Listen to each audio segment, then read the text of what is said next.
چرا گلزار اینقدر سوژه شده و همه دارن راجع بهش صحبت میکنن و یه جورایی مسخرش میکنن؟ کردین برام. من اگه تو رو جمعت نمیکردم کسی تو رو آدم حساب میکرد. خب به خاطر اینه که گلزار واقعا بد بازی میکنه. انقدر بد بازی میکنه که همه متوجهش شدن. اما اینو باید بگیم که مسئول بازی بازیگر 2 نفرن. یک خود اون بازیگر و 2 کارگردان. یعنی شما 50% تقصیر رو بندازید گردن آقای منوچهر هادی. 2 تا مسئله هست.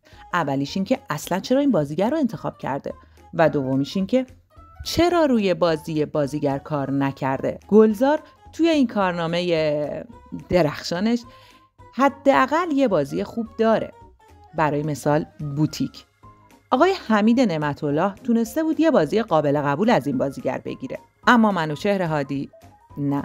نفر دوم خود بازیگر باید بیان مناسبی داشته باشه. میزنم تو دهنت صدام پاپتو در بیاری.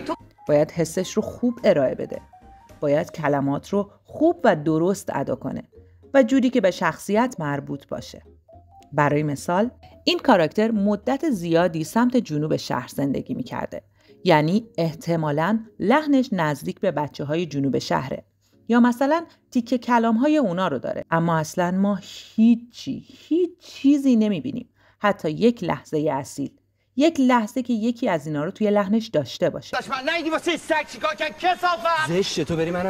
حتی توی ارائه حسش این ضعف رو می‌بینیم. پگاه وقتی اسم پدرش رو میاره عصبانی میشه. میتونیم اینجوری تحلیل کنیم که این کاراکتر وقتی عصبانی میشه باید به یه چیزی آسیب بزنه و چون نمیخواد به همسرش آسیب بزنه به گلدونی که نزدیک دستش هست آسیب میزنه.